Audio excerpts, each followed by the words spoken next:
ಈ trending editing tutorial ಬೇಕಂತೇಳಿ ಭಾಳ ಜನ ನನಗೆ ಮೆಸೇಜ್ ಮಾಡ ಅಂತಿದ್ರಿ. ಅದ್ರ ಸಂಬಂಧ ಈ ಟ್ಯುಟೋರಿಯಲ್ ಮಾಡ ಅಂತೀನಿ. ಫಸ್ಟ್ ಕ್ಯಾಪ್ ಕಟ್ ಒಳಗ ನಿಮ್ ಫೋಟೋ ಮತ್ತು ಆಡಿಯೋನ ಎರಡೂನು ಇನ್ಪುಟ್ ಮಾಡಿ ಇಟ್ಕೋರಿ.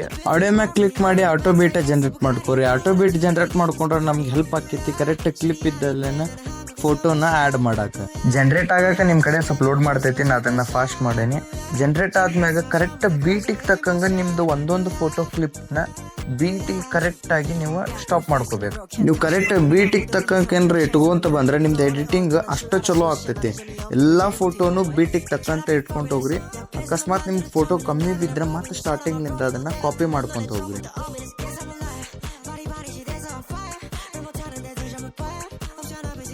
ಅದಿಷ್ಟು ಕಂಪ್ಲೀಟ್ ಆದ್ಮ್ಯಾಗ ಸೆಕೆಂಡ್ ಕ್ಲಿಪ್ನ ಡೂಪ್ಲಿಕೇಟ್ ಮಾಡ್ಕೋರಿ. ಡೂಪ್ಲಿಕೇಟ್ ಮಾಡ್ಕೊಂಡು ಅದನ್ನ ಓವರ್ಲೆಗ್ ಹಾಕೊಂಡು ಅದನ್ನ ಎರಡು ಕ್ಲಿಪ್ಪಿನ ನಡ್ಬರ್ಕ್ ತೊಗೊಂಡ್ಬಂದಿಡ್ರಿ.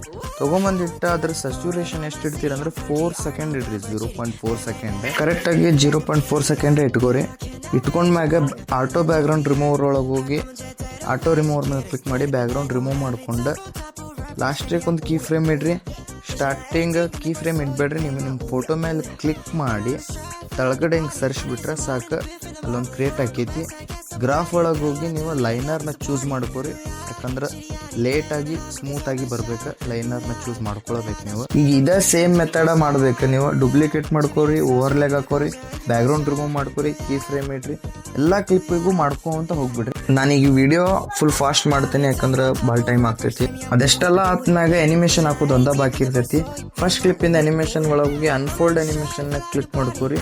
ಅದು 0.5 ಸೆಕೆಂಡ ಇರಲಿ. ಮತ್ತು ಸೆಕೆಂಡ್ ಕ್ಲಿಪ್ ಅನಿಮೇಷನ್ ಒಳಗೆ ಹೋಗ್ರಿ. ಅಲ್ಲೇ ಪೆಡಲಿಂಗ್ ಅಂತೇಳಿ ಅನಿಮೇಷನ್ ಇರ್ತೈತೆ, ಅದನ್ನು ಚೂಸ್ ಮಾಡ್ಕೋರಿ. ಇದೇ ಅನಿಮೇಷನ್ ಎಲ್ಲ ಕ್ಲಿಪ್ಪಿಗೂ ಸೇಮ್ ಆಗಿ ಹಾಕೊಂತ ಹೋಗ್ಬಿಟ್ರೆ ರೆಡಿ ಆಕೈತಿ ನಿಮ್ಮ ವಿಡಿಯೋ. ಭಾಳ ಸಿಂಪಲ್ ಐತಿ.